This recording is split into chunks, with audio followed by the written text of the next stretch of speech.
You know, there's been a lot of conversation over the last basically year and a half, maybe even longer, when it comes to unions, lockouts, etc. We had the whole thing that happened over in Wisconsin. Everybody remembers that, or at least recalls it a little bit. Of course, the American Crystal Sugar lockout, which is still ongoing as of this moment. But now here in Detroit Lake, starting last week, there was a lockout. Now, I hope by the time you see this, maybe the lockout is ended. But as of this moment, there are almost 100 workers here in Detroit Lakes locked out of Snappy Standex. Now, I have made multiple phone calls to the Snappy Standex company. Locally here in Detroit Lakes, all they will do is refer me to a human resources person named Melissa Cosman, who is located in their central corporate office in Philadelphia, Pennsylvania.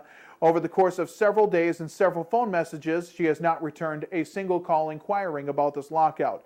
However, the Sheet Metal Workers Union, which represents the locked out workers, their president, Mr. Jim Bowman, has been more than pleasant to talk with and has filled me in as much information as he can, which of course means my opinion right now might be a little bit one-sided on this, but it's because only one side is communicating with the people here of Detroit Lakes.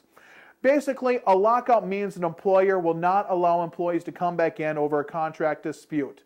Now, in the case of Snappy Standex here, on the Friday before the lockout, which would have been Friday, I believe the 7th of the month, the two sides weren't able to come to an agreement on a contract.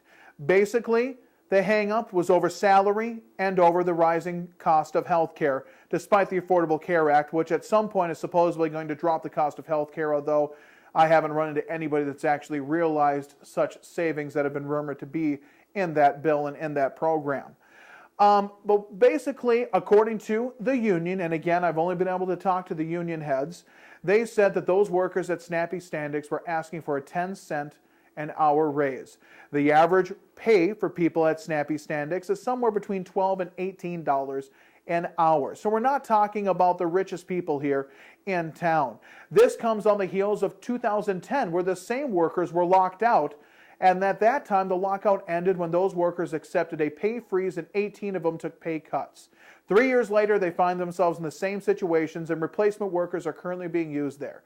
So what does this really mean? What am I getting to? Well, the lockout, or the act of locking out employers, has now really come home again here in Detroit Lakes. And all I got to say is this. This is another example of when the unions, I don't think, can really help out the people that are in them. You've got people that have paid to these union dues for 25 years. They can't even get a 10-cent raise out of their employer. Now, there's been an ownership change for Snappy Standex, too, over the last couple years. I think that's contributed to this problem, too, because it's basically owned by a financial group. But on the flip side of that, how greedy has Snappy Standex gotten that they won't even give their employees a 10-cent raise after they endured 3 years of pay freezes? All I got to say is this. I don't know what unions are going to do in this modern age. If your employer can lock you out like this and you lose your job anyway, I don't know how much loyalty you can have to the union. And same thing, I don't think those workers owe any loyalty anymore to Snappy Standex after being locked out twice and the number of years they have. All I know is at one point Snappy's was thought of as a very good place to work and a place I think all of us would be proud to say it's part of our community. Today, I question if we really care if they're here at all.